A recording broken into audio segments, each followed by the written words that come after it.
Welcome to our channel. In today's update, we'll be discussing the latest developments in the ongoing conflict between Russia and Ukraine, as well as the potential implications of President Putin's meeting with Belarusian President Alexander Lukashenko. Firstly, it's likely that the Kremlin will attempt to coerce Belarus into further Union state integration when Putin and Lukashenko meet in Moscow on April 5th and 6th. The Union State Supreme State Council meeting will address the implementation of the Union State Treaty through 28 different Union State programs from 2021 to 2023, possibly in the area of intelligence sharing. The Kremlin may pressure Belarus for more integration concessions under the rubric of defending the Union State from claimed Western military and/or terrorist threats. Meanwhile, the Russian Defense Minister Sergei Shoigu continues to employ nuclear threats to deter Western military aid provisions to Ukraine ahead of Ukraine's planned counteroffensive.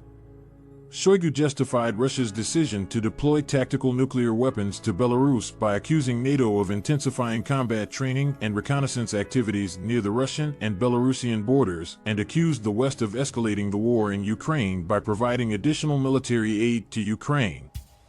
Shoigu's reinvigorated nuclear blackmail rhetoric coincides with Finland joining NATO and a new U.S. aid package to Ukraine. Moving on to the aftermath of the assassination of Russian millblogger Maxim Fomin, Vladimir Tatarsky, Wagner Group financier Yevgeny Prigozhin's demonstrative response indicates that he likely believes that the attack was directed at himself. Prigozhin held an event at the remnants of the restaurant where Fomin was killed and announced that he intends to expand Khyber Front Z into a social movement that fights against external threats. Prigozhin's publicly demonstrative response and vague accusations of a campaign against Wagner suggest that he is likely attempting to indirectly frame the incident as an attack on him.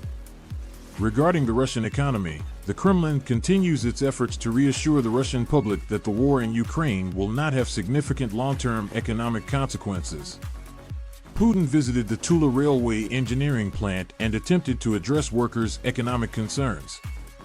He also held a State Council Presidium meeting to discuss developing Russian industry in the face of sanctions pressure, during which he claimed that sanctions are having positive outcomes by forcing Russian firms to embrace import substitution.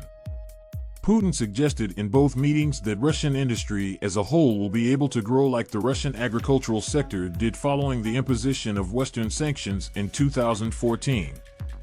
However, Putin has yet to offer concrete proposals for how Russian industry would increase domestic production in a similar way.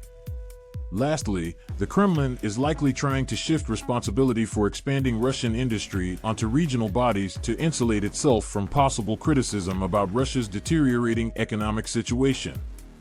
Putin emphasized the need for regionally based industrial development funds to assume a greater role in supporting Russian industry and stated that the Russian government should consider refinancing regional funds for these efforts, including from Federal Reserve funds. A growing Russian over-reliance on funding through reserves could lead to further economic instability. That's all for today's update on the ongoing conflict between Russia and Ukraine.